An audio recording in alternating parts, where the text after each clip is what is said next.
दोस्तों, आदाब, सलाम, नमस्कार।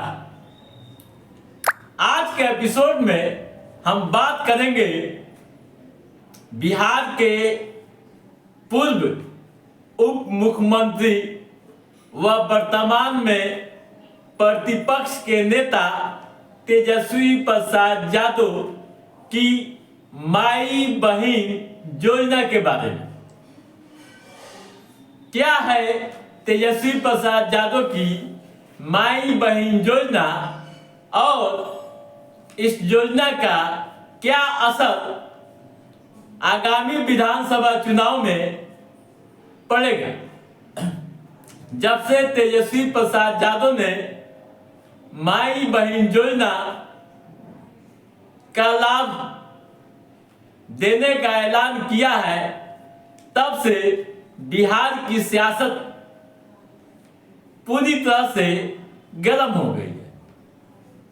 महिला सशक्तिकरण व महिला वोटरों को साधने के लिए यह योजना बताई जा रही है। दोस्तों, माई बहन योजना क्या है और इसका असर आगामी विधानसभा चुनाव में किस तरह से पड़ सकता है, इस पर तो हम आगे बात करेंगे। लेकिन पहले यह जानना जरूरी है कि जिन राज्यों में महिलाओं के लिए, लड़कियों के लिए योजनाएं चलाई गई, वहां किस तरह से राजनीतिक लाभ मिला, इस पर पहले हम बात कर लेते हैं। दोस्तों, जैसा कि आप जान रहे हैं कि देश के कई राज्यों में महिलाओं के लिए कई अहम योजनाएं चल रही है। हम बात कर रहे हैं पहले मध्य प्रदेश से। मध्य प्रदेश में महिलाओं के लिए लाडली बहन योजना चल रही है। शिवराज सिंह चौहान जब मुख्यमंत्री थे, तब उन्होंने इस योजना की शुरुआत की थी और इसका बड़ा राजनीतिक लाभ विधानसभा चुनाव में बीजेपी को मिला। ठीक है, अब आइए महाराष्ट्र को देखते हैं। दोस्तों, महाराष्ट्र में आधी आबादी के लिए लाडली बहन योजना चल रही है। इस योजना का लाभ विधानसभा चुनाव में खूब मिला। महिलाओं ने जमकर वोटिंग की और एनडीए की सरकार बनी। ठीक है, उसके बाद चलिए छत्तीसगढ़। दोस्तों, छत्तीसगढ़ भी उन राज्यों में से एक राज्य है जहां महिलाओं के लिए योजनाएं चल रही है।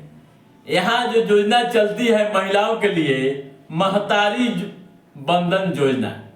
दोस्तों, राजनीतिक विश्लेषकों की माने तो छत्तीसगढ़ में इस योजना का फायदा बीजेपी को खूब मिला। चुनाव में महिलाओं ने बीजेपी के लिए जमकर वोटिंग की। ठीक है, उसके बाद चलिए झारखंड। दोस्तों, हाल के महीनों में झारखंड का चुनाव हुआ, नई सरकार बनी, यानी हेमंत सरकार की वापसी हुई। यहाँ हेमंत सरकार की जीत के पीछे मैया समान योजना बताया जा रहा है।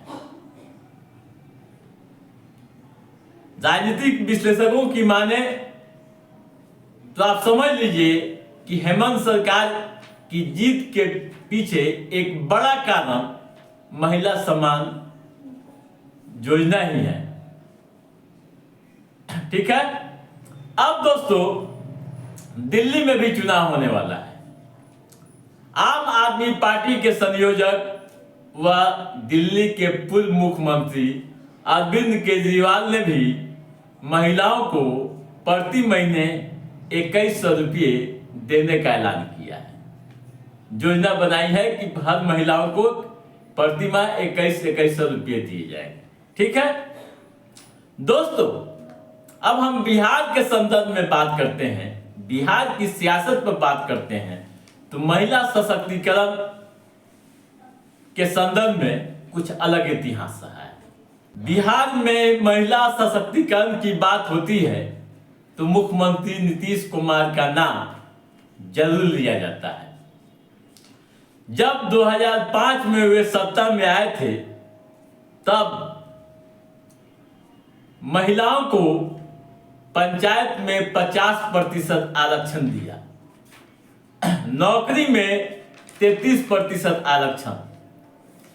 महिलाओं के लिए कई अहम योजनाएं मुख्यमंत्री नीतीश कुमार ने चलाई, खासकर छात्राओं के लिए। स्कूली छात्राओं के लिए साइकिल योजना, पोशाक, छात्रवृत्ति, मैट्रिक से लेकर स्नातक तक की छात्राओं के लिए स्कॉलरशिप, महिला उद्यमी योजना जहां 10 लाख रुपए रोजगार के लिए दिए जाते हैं।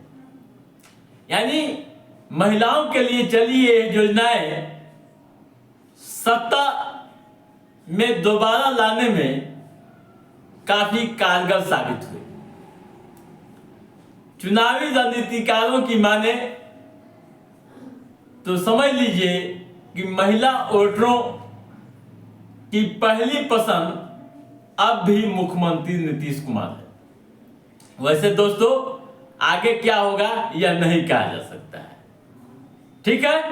अब जब बिहार में विधानसभा चुनाव होने वाला है अगले साल, मुख्यमंत्री नीतीश कुमार जहां महिला संवाद यात्रा पर निकल रहे हैं तो वहीं तेजस्वी प्रसाद यादव ने महिलाओं के लिए माई बहन योजना का ऐलान कर एक बड़ा दांव खेल दिया।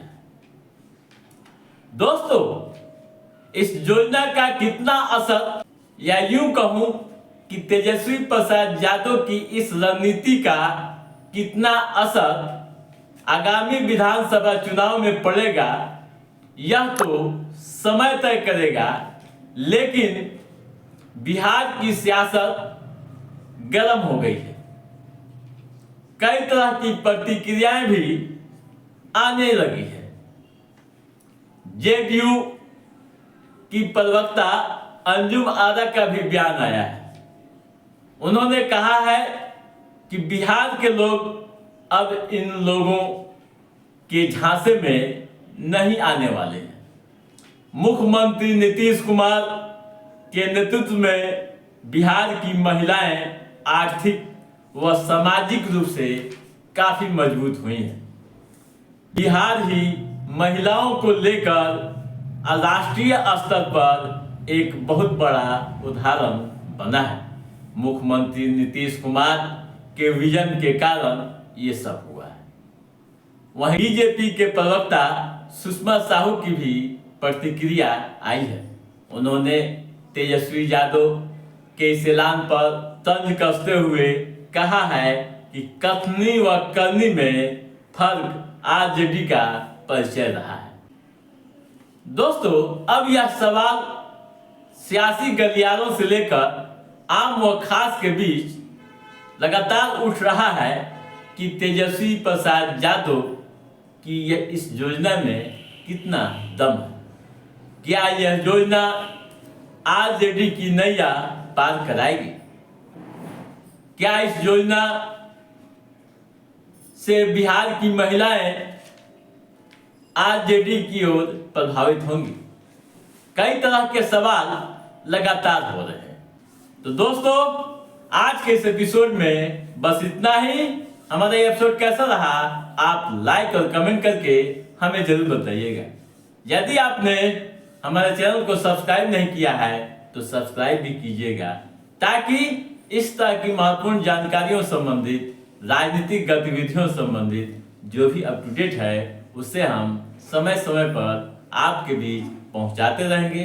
तब तक आप अपने दोस्त को दीजिए इजाजत।